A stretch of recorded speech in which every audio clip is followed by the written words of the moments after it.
Hello students, अब हम आगे बढ़ते हैं। अब हम एक क्वेश्चन करेंगे, आप उसको सही से पढ़िए।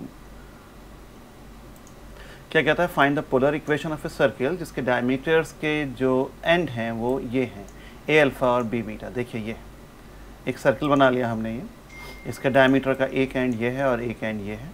यहाँ पे जो कोऑर्डिनेट हैं वो ए अल्फ़ा हैं और यहाँ जो कोऑर्डिनेट हैं वो बी अल्फ़ा है। तो ये दोनों कोऑर्डिनेट हो गए ए अल्फ़ा और बी अल्फ़ा। तो अब आप इसको इक्वेशन बनाइए, लेकिन आपको पोलर इक्वेशन बनानी है। 2006 में आया था, इसके बाद भी कभी आया। Let A B with the diameter of a circle जिसका सेंटर जो है वो सी पॉइंट पे है। ठीक है। Also coordinates of A and B are, A के कोऑर्डिनेट ये मान लिए हैं, बी के ये, रेस्पेक्टिवली कुछ भी मान लीजिए, फिलहाल गिवन थे आपको ये।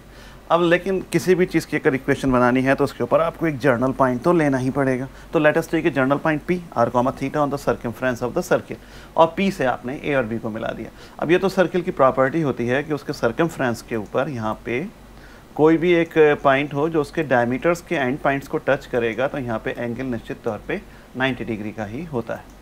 तो बस we know that distance between the two points, दो पॉइंट्स के बीच का डिस्टेंस का फार्मूला ये होता है। ये इसी का ये तो हम 14th पेज पे हैं। जब हमने सबसे पहला पढ़ा था तो हमने यही फार्मूला ड्राइव किया था। याद है आपको? आपने तैयार कर लिया होगा अच्छे से। तो ये होता है अब distance between the two point. Now in a right angle triangle A P B. अब ये कहाँ से आ गया ए पी बी? आप भूल भी गए इतनी देर में, भूलना नहीं है। ये है ए, पी और बी। ये राइट एंगल ट्राइंगल है क्योंकि इसमें पी पॉइंट पे 90 डिग्री का कोण है। तो बड़ी साइड ए बी है जो नीचे डायमीटर है, ए बी स्क्वायर बराबर बाकी दो का सम।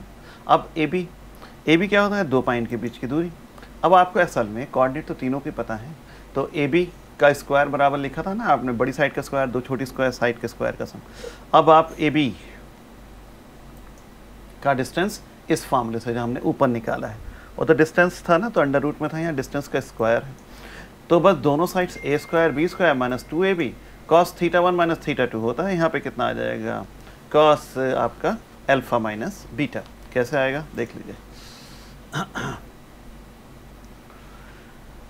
देखिए आप वहाँ जो हमने निकाला था ना पहले पेज पे, वहाँ पे जस्ट ए मिनट, ये कोऑर्डिनेट आपने ये निकाले थे। थीटा 1 थीटा भाई यहाँ पे कॉस थीटा 2 माइनस थीटा 1 आया होगा। कॉस थीटा 1, कॉस में कोई फ़र्क नहीं पड़ता, चाहे थीटा 1 माइनस थीटा 2 से करें, चाहे थीटा 2 माइनस थीटा 1 से करें, तो इसलिए। और यहाँ पे कॉस थीटा माइनस अल्फ़ा, यहाँ पे cos theta minus beta A P में। देखिए ये है ए पी। तो असल में ये जो फिगर बना हुआ है, आप इसको दोबारा बना लें ताकि आपको फिगर अच्छे से नज़र आने लगे। देखिए वहाँ जगह कम थी, बनाना यार मुश्किल काम। तो ये जो एंगल है ना, ये ओरिजिन से मिलाया, ये कोऑर्डिनेट है ए कॉमा अल्फ़ा, तो ये एंगल कितना हो गया बच्चों लोग? अल्फ़ा। और ये है बी बीटा, तो ये एंगल कितना हो गया? कहिए बीटा। तो ये एंगल कितना हो जाएगा? कहिए ये एंगल हो जाएगा अल्फ़ा माइनस बीटा।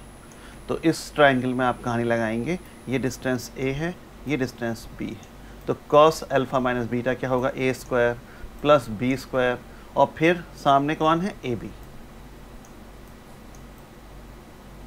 का स्क्वायर, और नीचे 2 times A B, cross multiply करने पर यही आ जाए। तो अब अगर मैं ऐसे निकालने लगूँ तो फिर तो मैंने पूरा फार्मूला ही दो पॉइंट के बीच के डिस्टेंस का सॉल्व कर दिया, लेकिन मैंने तो फार्मूला डायरेक्ट लगाया। बस जिन दो पॉइंटों के बीच में लगता है उसे याद कर लीजिए, उनके एंगल्स आपस में सबसेट कर दिए जाते हैं। ये मैंने आपको बना के भी दिखा दिया। अब आप इस ट्राइंगल में ओ में यह है ए और यह है बी, आप ओ ए बी में कॉस अल्फ़ा माइनस बीटा लगाएंगे, यही आ जाएगा बच्चों लोग निकल के। ये तो लेकिन लगाना नहीं है, बस ए बी के लिए निकालेंगे, उन्हीं दो पॉइंटों का एंगल घटा देते हैं। ए और पी, ए का तो अल्फ़ा है और पी का एंगल थीटा है, कॉस थीटा माइनस अल्फ़ा लिखिए या अल्फ़ा माइनस थीटा लिखिए, कॉस में फ़र्क नहीं पड़ता। और ए पी की जब बातें आपने करी हैं तो वो देख लीजिए एक बार फिर से, यह है ए और यह है पी, तो ए और आर होगा और थीटा और अल्फ़ा होगा।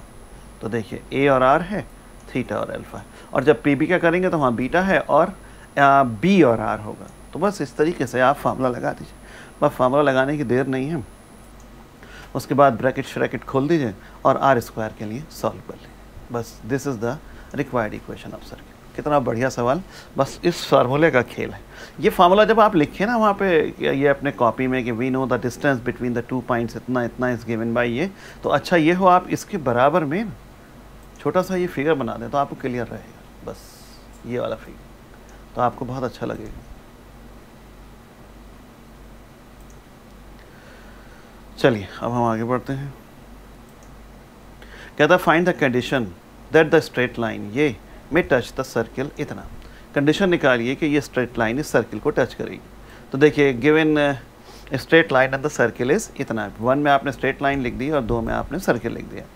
कहता है line the circle will touch each other they intersect the identical point. अगर वो दोनों टच करेंगे तो एक ही पॉइंट पे काटेंगे। कोऑर्डिनेट तो सेम ही होगा, दोनों पे वो सेटिस्फाई करेगा क्योंकि एक ही पॉइंट तो होगा जहाँ पे वो टच कर रहे हैं। So we will eliminate theta between them. इनके बीच में से थीटा को पहले एलिमिनेट कर दीजिए। फिर से सोचिए कि अगर ये दोनों टच करेंगे, ये है स्फीयर सोई सर्किल और भाई साहब ये लाइन गई जो आड़ी तिरछी मैंने बना दी, ये पॉइंट पे अगर काटेंगे तो भैया ये पॉइंट तो कॉमन ही होगा, दोनों में आइडेंटिकल होगा, तो एक सा पॉइंट होगा। तो उसने कहा पहले थीटा एलिमिनेट करिए, उसमें से कॉस थीटा निकाला, कॉस से साइन थीटा भी निकाल दीजिए और 1 में डाल दीजिए। तो क्या करा, 1 में कॉस थीटा लिख दिया। अब वहाँ पे क्या था, साइन है बी के साथ तो √1 माइनस कॉस स्क्वायर लिख दिया। एक ही बात है, साइन ऐसे ना निकाल के साइन को कॉस में लिख दिया। अब कॉस थीटा की वैल्यू यहाँ पे सब्स्टिट्यूट कर दी। इसके स्क्वायर खोलिए और आर में इक्वेशन को सॉल्व कर लीजिए। कहता this is the quadratic equation आ गई। ये अब बोलना बड़ा आसान है कि कैल्शियम लीजिए। मैंने क्लासरूम में कर बच्चों से क्लासरूम में ये किया ही होगा, तो ये बच्चों से इक्वेशन सॉल्व कराई होगी। यहाँ पे सॉल्व हुई भी नहीं है, इसमें देर लगेगी सॉल्व होने में क्योंकि मुश्किल सी इक्वेशन लग रही है। ये a माइनस नहीं है भाई, ए आर है, a इंटू आर अपॉन 2 है। यही वाला टर्म यहाँ लेफ्ट में चला गया है। खैर एलसीएम लेके होल स्क्वायर खोलेंगे, एलसीएम कुछ कट जाएगा, खैर जो भी है। तो ये क्या कहता है, the given line with touch if the root of this equation are equal. Given line एक टच करेगी तो रूट्स जो होंगे वो इक्वेशन के क्या होंगे, इक्वल हो। आपको पता ही है, आपने 3D में आपको इतना पढ़ाया कि जब आप एनवेलपिंग सर्किल वगैरह एनवेलपिंग कोन या एनवेलपिंग सिलेंडर बनाते थे तो वो जनरेटर जो है वो उसको टच करता हुआ जाता था। तो अगर वो उसको टच करता था तो वहाँ पे कंडीशन होती थी b² = 4ac। ये r स्क्वायर में क्वाड्रेटिक है और ये लाइन भी उसको टच कर रही है, तो यहाँ पे भी यही होगा कि b²। असल में होता क्या है, ये प्रैक्टिकली सोचिए, r की तो एक से ज़्यादा वैल्यूज़ आ जाएंगी लेकिन वैल्यू सेम ही होंगी क्योंकि एक ही जगह पे काट रहा है। 2-3 जगह पे काटता तो वैल्यूज़ 2-3 होती, 2 जगह पे काटता 2 होती, 4 जगह पे काटेगा 4 होती। लेकिन स्ट्रेट लाइन या तो एक जगह पे काटेगा या 2 जगह पे काटेगा या नहीं काटेगा। फिलहाल अभी तो एक जगह पे टच तो उसे करना ही है, तो सिंगल वैल्यू होगी। तो उसके लिए b² मान, अरे धराचार्य साहब का जो फार्मूला बनता है उसमें अंडर रूट की वैल्यू को 0 कर देते हैं ताकि एक ही वैल्यू आए। भाई -b plus minus √b² - 4ac तो होता है, अंडर रूट वाली वैल्यू खत्म हो गई तो -b/2a तो बचेगा, सिंगल वैल्यू आएगी। प्लस माइनस के साथ आता है तो 2 वैल्यूज़ आती हैं, इसलिए हम इसको 0 कर देते हैं b² - 4ac को। तो ये b² = 4ac। अब b² क्या होता है कि ये 4, यहाँ पे r² का कोफिशिएंट ये b है, 4 फिर a क्या है वो r4 का कोफिशिएंट पहला वाला, और c वो लास्ट का कांस्टेंट। लीजिए साहब ये आपने लिख दिया। अब ये लिखा, अब भैया इसमें मेरे कुछ करने का काम है नहीं। स्क्वायर देखिए 16a² यहाँ आ जाएगा, यहाँ पे भी 16a² आ जाएगा और al और प्लस ये जो भी है इसका स्क्वायर आप खोल दीजिए। ये आपने यहाँ स्क्वायर खोला, सामने की दोनों वैल्यूज़ ये लिखी और 16 कट गए, a² भी कट जाएंगे और बाद में काट दिए जो भी हुआ, और यहीं काट देते वरना कॉमन लेके तो अपना अपना जिस वक्त काम कर रहे होते हैं कहानी अलग ही बन जाती है। खैर अब जैसा भी है, आपका ये कैंसिल हुआ और ये इतने के बराबर आ गया। ये a² था, ये a³ था, ये a4 था, तो a² से और डिवाइड कर दिया, यहीं कर दीजिए। या ये वाला a², ये वाला a² आप कॉमन ले लें और बाहर उसको काट दें। बस इसमें ये यहीं पे फिनिश होता है। इसके अगले सेक्शन से हम कोनिक सेक्शन इसका स्टार्ट करेंगे, सबसे ख़ास वही है और ये भी कभी ना कभी आए हुए हैं, इन्हें भी आप तैयार करिए। और कंपलसरी क्वेश्चन आएगा 3D का, याद रखिएगा, वो 2D का याद रखिएगा ये बात। ओके।